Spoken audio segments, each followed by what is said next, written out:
பொதுவாக ராகுல் காந்தி அவர்கள் ஒவ்வொரு முறையும் வெளிநாடு பயணம் மேற்கொள்ளும் பொழுதும் அவர் அங்கு போய் இந்தியாவினுடைய நிலைமை குறித்து பேசும்போதும் இப்படிப்பட்ட விஷயத்தை பரப்புறது பாஜகவுக்கு ஒரு ஒரு வழக்கமாகவே ஆயிடுச்சு. ஏதோ உலக அளவில் இந்தியாவை அவமானப்படுத்தி விட்டார் அப்படின்லாம் பேசுகிறாங்க. நரேந்திர மோடி அவர்களும் இதற்கு முன்னர் பேசியிருக்கிறார். இந்து மக்களிடம் இருக்கக்கூடிய வளங்கள் எல்லாம் பறித்து இஸ்லாமியர்களுக்கு கொடுத்து விடுவார்கள். யாரு? காங்கிரஸ் கட்சி ஆட்சிக்கு வந்தால், இந்தியா கூட்டணி ஆட்சிக்கு வந்தால் அப்படின்னு வெளிப்படையாக பேசியவர். இந்துக்கள் இஸ்லாமியர்கள் வார்த்தையை பயன்படுத்தியவர். இதன் மூலம் இந்தியாவில் இருக்கக்கூடிய இந்துக்களுக்கும் இஸ்லாமியர்களுக்கும் இடையில மோதலை ஏற்படுத்துவதற்கான ஒரு முகாந்திரத்தை ஏற்படுத்தியவர் தான் நம்ம பிரதமர். காங்கிரஸ் கட்சியினுடைய அக்கவுண்ட், வங்கி கணக்கு முடக்கப்பட்டது. தேர்தலுக்கு சவியா முன்னாடி செலவுக்கான பணம் இல்லாத சூழல்கள் தள்ளப்பட்டது. அவர்கள் மேற்கொண்ட இந்த வழிமுறைகள் எதுவுமே எதிர்கட்சிகள் சமமான ஒரு போட்டியில கலந்து கொள்வதற்கான இருக்கக்கூடிய எல்லா ஏற்பாட்டையும் தகர்த்தெறிந்தது. வெளிநாட்டுக்கு போனாலும் என்ன, உள்நாட்டிலையும் அவரை தானே பேசிட்டு இருக்காரு. திடீர்னு வெளிநாட்டுக்கு போயிட்டு தான் பேசுறாரா? உள்நாட்டிலையும் அதே தானே பேசுறாரு. மாட்டுக்கறியை எடுத்துட்டு கடத்திட்டு போறாருன்னு சொல்லிட்டு ஒரு நபரை சுட்டுக் கொள்றாங்க. கடைசியில் அவர் இஸ்லாமியரே கிடையாது. உண்மையில மாட்டுக்கறியும் முதல்ல கிடையாது. மாடை கடத்திட்டு போறாங்கன்னு சொல்லிட்டு துரத்தி கொல்லப்படுகிறார் இளைஞர்கள், இஸ்லாமிய இளைஞர்கள். அப்போ இந்த வேலையெல்லாம் பாஜக இன்னைக்கு ஆதரிக்குது. பாபர் மசூதி எப்படியாக இடிக்கப்பட்டது, இன்னைக்கு அடுத்தடுத்த மசூதிகளை அவங்க கணக்குல வச்சுக்கிட்டு வராங்க. கியான்வாபியை வச்சிருக்காங்க, மதுராவை வச்சிருக்காங்க. அப்போ இதையெல்லாம் பார்க்கும் பொழுது இதை பேசாம வேற என்ன பண்றது? அவருக்கு நாங்கள் விசாவே வழங்காம மறுத்து வச்சிருந்தோம். அதற்கு பிறகு பிரதமர் ஆயிட்டாரு. அதனால அவருக்கு விசா பேனர் ரிவோக் பண்ணிட்டோம், அவரோட உறவை மேற்கொள்றோம் அப்படின்னு சொல்லிட்டு சில யார் வரிசையில வைக்கிறாங்க பிரதமர் மோடியை? இடியமீனுடைய இருக்கக்கூடிய வரிசையில, ராபர்ட் முகாபே இருக்கக்கூடிய வரிசையில அவரை தூக்கி வைக்கிறாங்க. அப்போ இதை விட உங்களை யார் அசிங்கப்படுத்த முடியும்?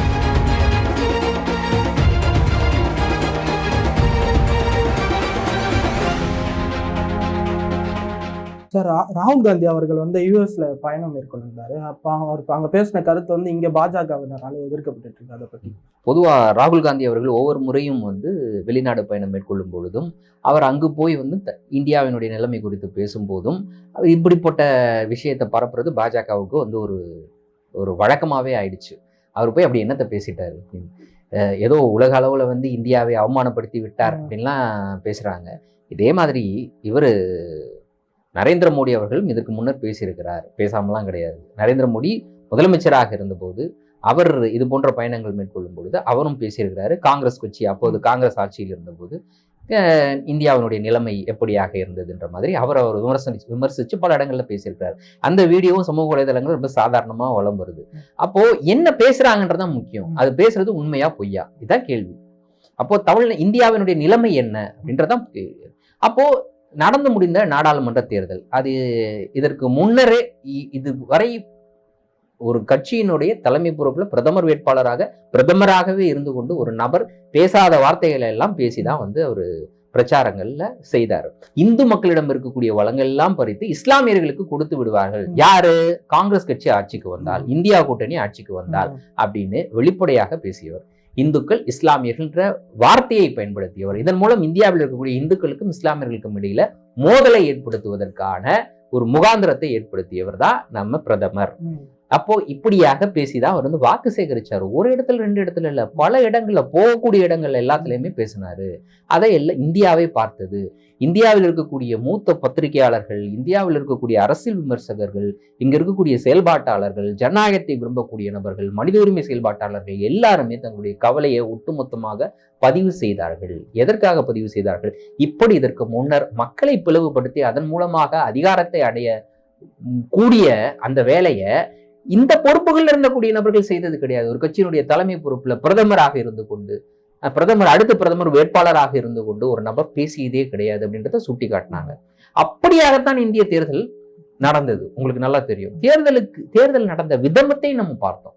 தேர்தல் நடந்து அடுத்த நாள் வெளியாக வேண்டிய டேட்டா, இல்லாட்டினா குறைந்தபட்சம் அதற்கு அடுத்த நாளாவது வெளியாக வேண்டிய டேட்டா 11 நாட்களுக்கு பிறகுதான் நம்ம கிட்ட கையில கிடைச்சது. அப்போ 7 கட்டமாக நீங்கள் நடத்திய தேர்தல் ஒரே நாள்ல உங்களால டேட்டாவை வெளியிடுறதுக்கான எல்லா வாய்ப்புகளும் இருக்கு. அந்த அளவுக்கு தொழில்நுட்பம் இன்னைக்கு வளர்ந்து இருக்கு. அப்படி இருக்கக்கூடிய சூழ்நிலையில நீங்க டேட்டாவை அவ்வளவு லேட்டா வெளியிட்டீங்க. அதற்கு முன்னர் இந்த தேர்தல் லெவல் எல்லாருக்கும் சமமாக அவர்களுடைய கருத்துக்களை வெளிப்படுத்துவதற்கும் தேர்தலை சந்திக்கக்கூடியதற்கான வாய்ப்பு எல்லா கட்சிகளுக்கும் கொடுக்கப்பட்டதான அதுவும் கொடுக்கப்படல. காங்கிரஸ் கட்சியினுடைய அக்கவுண்ட் வங்கி கணக்கு முடக்கப்பட்டது தேர்தலுக்கு சவியா முன்னாடி. தேர்தலுக்கு சில வாரங்கள் இருக்கிற டைம்ல, அந்த டைம்ல தான் வந்து ஒரு கட்சிக்கு பணம் அப்படின்றது தேவைப்படும். காங்கிரஸ் கட்சியை பொறுத்த வரைக்கும் இந்தியா முழுவதும் இருக்கக்கூடிய தேசிய கட்சி. அப்ப அந்த கட்சியினுடைய வங்கி கணக்கு முடக்கப்பட்டது. தேர்தல் செலவுக்கான பணம் இல்லாத சூழலுக்கு தள்ளப்பட்டது. அதற்கு முன்னர் நடைமுறையில் இருந்த, அதாவது பாண்ட் மூலமாக தேர்தல் அரசியல் கட்சிகளுக்கு கொடுக்க வேண்டிய அந்த பணம், அந்த நடைமுறை இருந்துச்சுல, எலக்ட்ரோல் பாண்ட். அந்த எலக்ட்ரோல் பாண்ட் மூலமாக பாஜகவுக்கு பல 1000 கோடி ரூபாய் பணம் கிடைத்தது. அதே எதிர்கட்சியாக இருக்கக்கூடிய காங்கிரசுக்கு, அடுத்த பலம் பொருந்திய கட்சியாக தேசிய கட்சியாக இருக்கக்கூடிய காங்கிரசுக்கும் பாஜகவை ஒப்பிட்டா மலைக்கும் மடுவுக்கும் இருக்கக்கூடிய வித்தியாசம். அந்த அளவுக்கு அந்த பணத்தை வந்து பாஜக பெற்றது. இந்த பணமும் எப்படியாக பெறப்பட்டது, பல நிறுவனங்கள் மிரட்டப்பட்டன. இது எல்லாத்துக்குமே ஆதாரம் தொடர்ந்து வெளியில வந்துச்சு. ஒரு கட்சி ஒரு நிறுவனத்தை போய் மிரட்டுறதுன்னா எப்படி? இடியை பயன்படுத்துவது, ஐடியை பயன்படுத்துவது, மிரட்டுவது. இதன் மூலமாக அந்த கட்சி அந்த நிறுவனத்தை பணிய வைப்பது, அந்த நிறுவனத்திடமிருந்து பல கோடி ரூபாய் வந்து நன்கொடையாக பெறுவது எலக்ட்ரோல் பாண்ட் மூலமா. இதெல்லாம் நடந்துச்சு தானே? எல்லாரும் எழுதணும்ல, பத்திரிகையாளர்கள் எல்லாருமே எழுதுனாங்கல்ல, ஊடகங்கள் அதை பற்றி பேசியதுல. சோகால்டு தேசிய ஊடகங்கள் பேசலானாலும் உண்மையிலேயே மாற்று ஊடகங்களா இருக்கக்கூடிய பலர் வந்து இதை பத்தி பேசினாங்களே. இதை பற்றி நீதிமன்றத்துல வழக்கு போச்சு, ஓகே, அதுல நாம் எதிர்பார்த்த முடிவு கிடைக்காட்டினாலும் கூட வேறு வகையில நான் சொல்றது தேர்தல் நடத்தக்கூடிய விதங்கள் பற்றி. பட் ஆனா குறைந்தபட்சம் இந்த பாண்ட் அப்படின்றது தவறு, இது வந்து திட்டமிடப்பட்ட ஒரு ஊழல் அப்படின்னு சொல்லி தானே இந்த பாண்டை வந்து ஸ்ட்ரைக் டவுன் பண்ணாங்க. எவ்வளவு பெரிய விஷயம் பாஜக சந்திச்சு செய்தது. தேர்தலை வந்து எதிர்கொள்வதற்காக அவர்கள் மேற்கொண்ட இந்த வழிமுறைகள் எதுவுமே வந்து எதிர்கட்சிகள் சமமான ஒரு போட்டியில கலந்து கொள்வதற்கான இருக்கக்கூடிய எல்லா ஏற்பாட்டையும் தகர்த்தெறிந்தது தானே. அப்படித்தானே நீங்க தேர்தலை எதிர்கொண்டீங்க. தேர்தல் எதிர்கொள்வதற்கு முன்னர் நீங்க செய்த விஷயம், தேர்தல் சமயத்தில் நீங்க செய்த விஷயம், தேர்தல் சமயத்துல நீங்க பேசிய பேச்சு, அப்போ உங்க மேல எந்த நடவடிக்கையும் பாயாம தொடர்ந்து தேர்தல் நடத்தப்பட்டது. தேர்தல் நடத்துவதற்காக நீங்க எடுத்துக்கொண்ட காலம், அப்புறமா நீங்க தேர்தல் வாக்கு எண்ணிக்கைக்கு நீங்க எடுத்துக்கொண்ட காலம், அப்புறம் தேர்தல் நடந்த போது நீங்கள் வெளியிட வேண்டிய டேட்டாவை சமயத்துல வெளியிடாதது, தேர்தல் நடந்து முடிந்ததற்கு பிறகு நிறைய டிஸ்கிரிபன்சிஸ் எல்லாம் இருந்தது. அதை இன்னைக்கு வரைக்கும் சுட்டி காட்டிக்கிட்டு இருக்காங்க. கிட்டத்தட்ட 60க்கும் மேற்பட்ட தொகுதிகளில் வந்து இருக்கக்கூடிய வாக்காளர்கள், பதிவான வாக்கு, இருக்கக்கூடிய வாக்காளர்கள், இந்த வித்தியாசம் இருக்குல்ல, அது மிகப்பெரிய வித்தியாசமாக இருக்கு. அந்த வித்தியாசத்திற்கு இது வரைக்கும் பதில் கிடையாது. இந்த மாதிரி பல சிக்கல்கள் இருக்கு. அப்ப இந்தியாவுடைய ஜனநாயகத்தையே கேலி கூத்தாகக்கூடிய வகையில தான் இவர்கள் இந்த தேர்தலையும் நடத்தி முடித்தார்கள் அப்படின்றது நமக்கு நல்லா தெரியும். இதைத்தான் வந்து அவர் சுட்டி காட்டுறாரு. வெளிநாட்டுக்கு போனால என்ன, உள்நாட்டிலையும் அவரை தானே பேசிட்டு இருக்காரு. திடீர்னு வெளிநாட்டுக்கு போயிட்டு தான் பேசுறாரா? உள்நாட்டிலையும் அதே தானே பேசுகிறாரு. அப்போ ரெண்டாவது இங்க இருக்கக்கூடிய பாஜகவையும் RSSையும் அதனுடைய நடவடிக்கையும் அவர் சுட்டி காட்டி பேசுறாரு. இந்தியாவில் ஜனநாயகம் அப்படின்றது இப்படிப்பட்ட ஒரு சூழல்ல இருக்குது, நிலைமையில இருக்குது அப்படின்றத அவர் சுட்டி காட்டுறதுல எந்த தவறும் கிடையாது. அவர் எங்க போனாலும் அதான் பேசணும், வேற வழி இல்லை. அப்படித்தானே இருக்குது இன்னைக்கு. அப்புறம் பாஜகவும் RSSும் இன்னைக்கு ஒரு குறிப்பிட்ட மதத்தினரையும் ஒரு குறிப்பிட்ட மதத்தினரையும் எப்படி வேறுபடுத்தி பார்க்குது அப்படின்றத இன்னைக்கு தினசரி வெளிவரக்கூடிய செய்திகள் அதை உறுதி செய்து கொண்டு இருக்கிறது. சாதாரணமாக மாட்டுக்கறியை சாப்பிட்டாரு அப்படின்ற, மாட்டுக்கறியை சாப்பிட்டாருன்ற ஒரு நம்பிக்கையின் அடிப்படையில ஒரு நபர் அடித்துக் கொள்ளப்படுறார். அது நடந்துட்டு தானே இருக்கு, இப்போ வரைக்கும் நடந்துகிட்டு இருக்குல்ல. வயதானவர், 70 வயதை கடந்த ஒரு நபர் மாட்டுக்கறியை எடுத்துட்டு போனாருன்னு ஒரு கும்பல் வந்து அவரை தாக்குது, ஓடும் ரயில்ல தாக்குது. அந்த காட்சியை நம்ம பாக்குறோம்.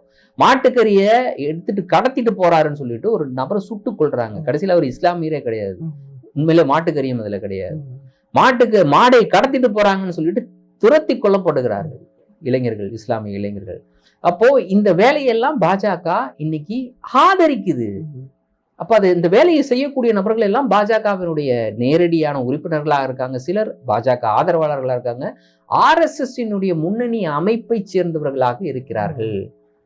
அப்போ RSS இன்னைக்கு இந்தியாவில் இருக்கக்கூடிய சிறுபான்மையினரை எப்படி பார்க்கிறது, எப்படி வேறுபடுத்தி பார்க்கிறது, குறிப்பாக இஸ்லாமியர்களை எப்படி பார்க்கிறது, கிறிஸ்தவர்களை எப்படி பார்க்கிறது அப்படின்றதற்கான ஒரு உதாரணத்திற்காக ராகுல் காந்தி என்ன சொல்றாரு, அங்க இருக்கக்கூடிய ஒரு சீக்கியரை எந்திரிக்க சொல்றாரு. இன்னைக்கு நீங்க டர்பன் அணிஞ்சிட்டு இருக்கீங்க, நீங்க வந்து ஒரு அந்த வாள் வச்சுக்கிறீங்க, இது உங்களுடைய மத அடையாளம், அந்த நம்பிக்கை, அதன்படி நீங்க வந்து காலங்காலமாக அதை வச்சுக்கிட்டு இருக்கீங்க.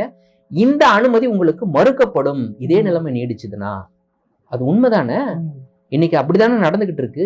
ஹிஜாப் அப்படின்றது இஸ்லாமிய பெண்கள் காலம் காலமாக அணிந்து கொண்டு வர்ற ஒரு விஷயம். இன்னைக்கு அதை நீங்க அணியக்கூடாது அப்படின்னு சொல்லி ஒரு சட்டமாக போட்டு பல இடங்களை தடுத்து நிறுத்துறீங்க.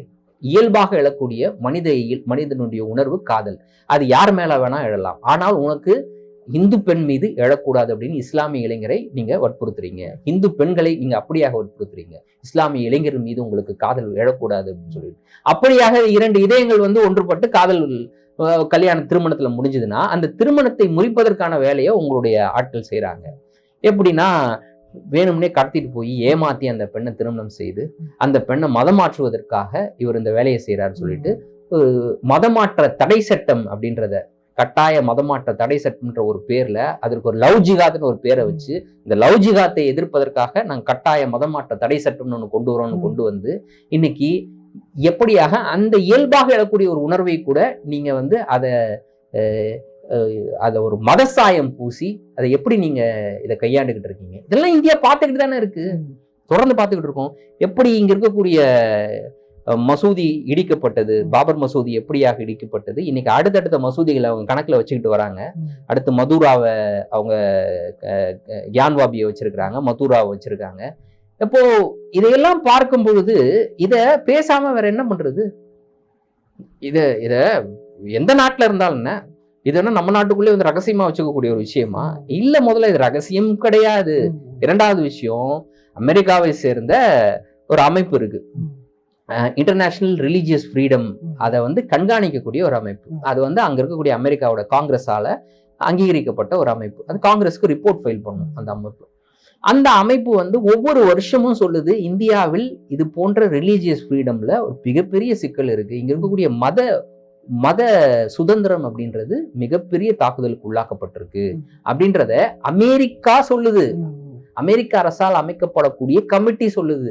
ரிப்போர்ட்டை ஒவ்வொரு வருஷமும், ஒரு வருஷம் கிடையாது, தொடர்ந்து 4 வருஷமா தாக்கல் செய்திருக்கு. இந்த 4 ஆண்டுகள்லையும் அந்த கமிட்டியினுடைய ரிப்போர்ட் என்னவாக இருக்குன்னா, இந்தியாவை அமெரிக்கா அணுகும் பொழுது இந்த பிரச்சனை இருப்பது அப்படின்றத அங்கீகரித்து அதன் அடிப்படையில் இந்தியாவோடு உறவை மேற்கொள்ளணும்னு சொல்றாங்க. அவங்க கண்ட்ரி வித் கன்சர்ன் சொல்றாங்க. என்ன சொல்றேன்னா, இந்த அரசுக்கு இந்த நாட்டுல இப்படியாக மத சுதந்திரம் மதிக்கப்படுவது கிடையாது, இங்கு சிறுபான்மையினர் மீது இப்படிப்பட்ட தாக்குதல் நடத்தப்படுது அப்படின்றத அவங்க ஒவ்வொரு ரிப்போர்ட்லயும் அவங்க கொடுத்திருக்கிறாங்க. அந்த ரிப்போர்ட்டின் அடிப்படையில தான் அரசு, அமெரிக்க அரசு இந்தியாவை அணுக வேண்டும் அப்படின்றதே அவங்க சொல்றாங்க. இந்த ரிப்போர்ட் இருக்கு பொது வெளியில, ஒவ்வொரு தடவையும் வெளியில வருது, இந்த ரிப்போர்ட் வெளில வருது. அப்போ இது ஒன்றும் யாருக்கும் தெரியாத விஷயம் இல்லை இல்லையா, ஊருக்கே தெரிஞ்ச விஷயம். அமெரிக்க அரசால் அமைக்கப்படக்கூடிய கமிட்டி அதை ஓப்பனா தன்னுடைய காங்கிரஸ்ல அதை பற்றி விவாதிக்கப்படுது. இப்போ ஆல்ரெடி உங்களை எல்லாரும் காரி துப்பிட்டு தான் இருக்காங்க, புதுசா இதெல்லாம் இல்லை. அமெரிக்க அரசு உங்களை காரி துப்புது. ஒவ்வொரு முறை ஒரே ஒரு சம்பவத்தை மட்டும் சுட்டி காட்டுறேன். ஒரு வருஷம் 1.5 வருஷத்துக்கு முன்னாடி அமெரிக்காவுடைய உள்துறை அமைச்சத்தை சேர்ந்த ஒரு அதிகாரி அவர்கிட்ட ஒரு கேள்வி எழுப்புறாங்க. என்ன கேள்வி எழுப்புறாங்க அப்படின்னா, அந்த டைம்ல இந்த ஜமால் கசோக்கி அப்படின்னு சொல்லிட்டு ஒரு பத்திரிகையாளர், அவர் எப்படியாக கொல்லப்பட்டார் அப்படின்னு தெரியும். அதற்கு பின்னால சவுதி அரசாங்கம், சவுதியோட இளவரசர் இருந்தாரு அப்படின்லாம் எல்லாருக்குமே தெரியும். இது வெளிப்படையாக அறிந்த உண்மை. அப்படிப்பட்ட விஷயத்துல சவுதி அரசாங்கம் இப்படியாக ஒரு பத்திரிகையாளரை படுகொலை செய்திருக்கிறது. அப்படி அரசோடு உங்களுடைய அந்த உறவு அப்படின்றது இன்னைக்கு அதுல மாற்றம் ஏதாவது இருக்குமா இல்ல நீடிக்குமா அப்படின்ற கேள்வி எழுப்பும்போது அவர் என்னவா பதில் சொல்றாரு அப்படின்னா, அந்த நபர், குற்றச்சாட்டுக்கு உள்ளாக்கப்பட்ட அந்த இளவரசர் இன்னைக்கு சவுதியினுடைய அதிபர் பொறுப்பு, அதாவது சவுதியினுடைய தலைமை பொறுப்புல உட்கார்ந்து இருக்கிறாரு. சோ அந்த தலைமை பொறுப்புக்கு அவர் வந்த உடனே அவர் மீது நடவடிக்கை எடுக்க வேண்டிய தேவை இல்லை அப்படின்ற ஒரு நிலைமை உருவாகி இருக்கு அப்படின்னு அவங்க பதில் சொல்றாங்க. அதற்கு பதில சொல்லிட்டு அதற்கு பிறகு எக்ஸ்பிளைன் பண்றாங்க, இது முதல் முறை கிடையாது, இதே மாதிரியான பல குற்றச்சாட்டுக்கு உள்ளான நபர்கள் அந்தந்த நாடுகளினுடைய தலைமை பொறுப்புக்கு அதிபர்களாகவோ இல்ல பிரதமராகவோ வந்ததற்கு பிறகு நாங்க என்ன பண்ணிட்டோம், அவங்க மேல எடுக்கக்கூடிய நடவடிக்கையை நாங்க கைவிட்டு விட்டோம் அப்படின்னு சொல்லி உதாரணத்துக்கு அவங்க சுட்டி காட்டிக்கிட்டே வராங்க. யாரெல்லாம் சுட்டி காட்டுறாங்க அப்படின்னா, ராபர்ட் முகாபே சுட்டி காட்டுறாங்க, ஜிம்பாப்வேயோட முன்னாள் அதிபர். அதுக்கு பிறகு இடி அமீனை சுட்டி காட்டுறாங்க.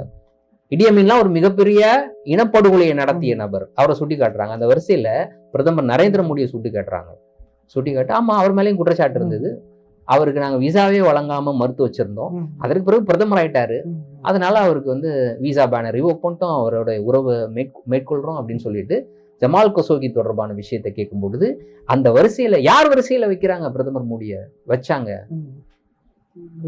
இடியமீனுடைய இருக்கக்கூடிய வரிசையில, ராபர்ட் முகாபே இருக்கக்கூடிய வரிசையில அவரை தூக்கி வைக்கிறாங்க. அப்போ இதை விட உங்களை யார் அசிங்கப்படுத்த முடியும்?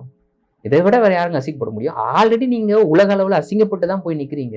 உங்க மேல இந்த குற்றச்சாட்டுலாம் கிடையாது. நீங்க வந்து அடியாளை செட் பண்ணி எங்க நாட்டுல இருக்கக்கூடிய எங்க குடிமகனை கொலை செய்யறதுக்கு நீங்க திட்டம் போட்டீங்கன்னு சொல்லிட்டு இந்திய அரசின் மேல கனடாவுடைய பிரதமர் வெளிப்படையாக குற்றம் சாட்டுறாரு. எங்க நாட்டினுடைய குடிமகனை உங்களுடைய அரசு அதிகாரி ஒருத்தர், உங்களுடைய உளவுத்துறையை சேர்ந்த ஒரு அதிகாரி ஒருத்தர் அவர் வந்து திட்டம் போட்டு எங்களுடைய குடிமகனை எங்களுடைய நாட்டுக்குள்ள புகுந்து படுகொலை செய்திருக்கிறாங்க, அடியாளை வைத்து படுகொலை நடந்திருக்கு அப்படின்னு சொல்லிட்டு அதற்கான ஆதாரம் எங்கிட்ட ஓப்பனா அவங்க சொல்றாங்க. அதே போல அமெரிக்காவிலையும் அப்படிப்பட்ட ஒரு முயற்சியில, கொலை முயற்சியில ஈடுபட்டாங்க அப்படின்னு சொல்லிட்டு ஒரு குற்றச்சாட்டை இன்னைக்கு முன் வச்சிருக்காங்க. அப்ப இந்த குற்றச்சாட்டு தொடர்பான விசாரணை எல்லாம் நடந்துட்டு இருக்கு. இதுக்கு மேல என்ன அவமானம் வேணும், அசிங்கம் வேணும்? சோ இது ஏதோ உங்களுக்கு புதுசா அசிங்கப்பட்டதாகவும் அவமானப்பட்டதாகவும், அப்ப அந்த அவமானம் தான் அவமானம். அங்க இருக்கக்கூடிய அரசு பேசுது, அங்க இருக்கக்கூடிய அரசினுடைய அமைப்புகள் பேசுகிறது, அந்த அரசினுடைய தலைமை பொறுப்புல இருக்கக்கூடிய நபர்கள் இந்தியாவின் மீது குற்றச்சாட்டு வைக்கிறாங்க. அது அசிங்கம், அதை நீங்க எதிர்கொள்ளணும். அது நடக்காம அப்படிப்பட்ட ஒரு அவப்பெயர் இந்தியாவுக்கு ஏற்படாமல் தடுக்கிறதுக்கான வேலையை நீங்க செய்யணும். பிபிசி வெளியிட்ட டாக்குமெண்ட்ரி நமக்கு நல்லா தெரியும். அந்த டாக்குமெண்ட்ரியில் இடம்பெற்றிருக்கக்கூடிய விஷயங்கள் உண்மையா போய் அதை மக்களுக்கு நீங்க பதில் சொல்லணும்.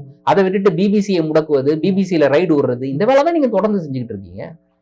அப்ப அதுதான் அசிங்கம். இந்த அசிங்கத்துக்கு நீங்க அஞ்சணும். அதை விட்டுட்டு ஒரு எதிர்க்கட்சி தலைவர் வெளிநாட்டுல போய் இந்தியாவினுடைய நிலைமை குறித்து அங்க எழுப்பப்படக்கூடிய கேள்விக்கு அவர் பதில் சொல்றாருன்னா, அதுவும் நியாயமான பதில்களாக அது அமையும் பட்சத்துல நீங்க செஞ்ச முள்ளமாரித்தனத்தை அவர் முள்ளமாரித்தனம்னு சொல்றது உங்களுக்கு வலிக்குதுன்னா, இதை நம்ம எப்படி புரிஞ்சுக்கிறது? நான் முள்ளமாரித்தனம் செஞ்சுட்டு தான் இருப்பேன், நீ பேசக்கூடாது அப்படின்னா இது ஜனநாயக நாடு. யார் வேணா எங்க வேணா போய் பேசுவாங்க. தேங்க்யூ சார், நிறைய கருத்துக்கள் சொல்லிக்கிறேன். நன்றி.